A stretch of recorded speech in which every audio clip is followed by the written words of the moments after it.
Quand vous et moi mettons de côté tous nos intérêts et concentrons toute notre sollicitude sur le Seigneur Jésus, en sorte qu'il ait la première place et possède tout, nous procurons du repos à Dieu dans nos vies, préparant ainsi le terrain pour la bénédiction.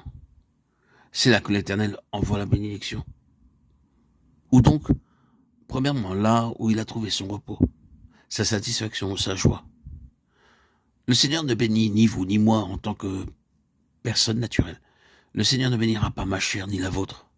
La bénédiction du Seigneur vient reposer sur son Fils présent en nous. L'onction que vous avez reçue de lui demeure en vous. 1 Jean 2,27. Souvenez-vous que la bénédiction du Seigneur, l'onction, l'huile précieuse est sur la tête. Elle descend jusqu'à nous seulement comme provenant de la tête, par le moyen de la tête. Et c'est lorsque Christ, par son esprit, est venu demeurer en nous, que la bénédiction demeure là. La bénédiction repose sur lui, en nous, et c'est la raison pour laquelle elle demeure. Grâce à Dieu, elle demeure. Ceci, si seulement nous le reconnaissions, est l'une des principales bénédictions de notre vie en union avec le Seigneur. Nous, en nous-mêmes, ne demeurons pas pendant 5 minutes. Nous pouvons être aussi changeants que le temps. Le matin, nous pouvons être une certaine personne, l'après-midi une autre, et le soir encore une autre. Nous pouvons être autant de personnes différentes au cours d'une semaine qu'il y a 2 jours. À un certain moment, nous nous sentons spirituellement dans une forme magnifique et nous pensons que jamais plus nous ne serons découragés. Mais avant peu, nous sommes complètement déprimés. Nous changeons comme cela, nous nous habituons à tout mouvement d'humeur que cette vie humaine est capable de connaître.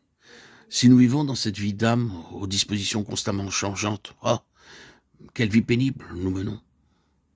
Mais l'onction que nous avons reçue demeure. Pourquoi ? Parce qu'elle demeure sur lui, non pas sur nous.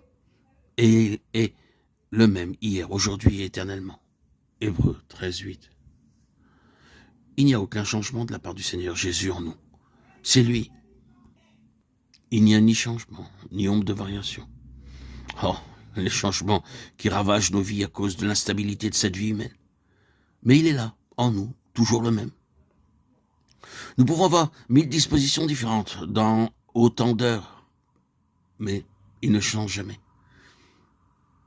Il est toujours le même. L'onction demeure sur lui, en nous.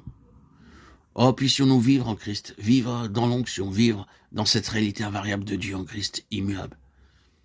Il ne se comporte pas de la façon suivante. Nous aimer le matin et se tourner contre nous l'après-midi. Quoique nous puissions ressentir le contraire, cependant, ce n'est pas le cas. Je t'aime, d'un amour éternel. Jérémie 31:3.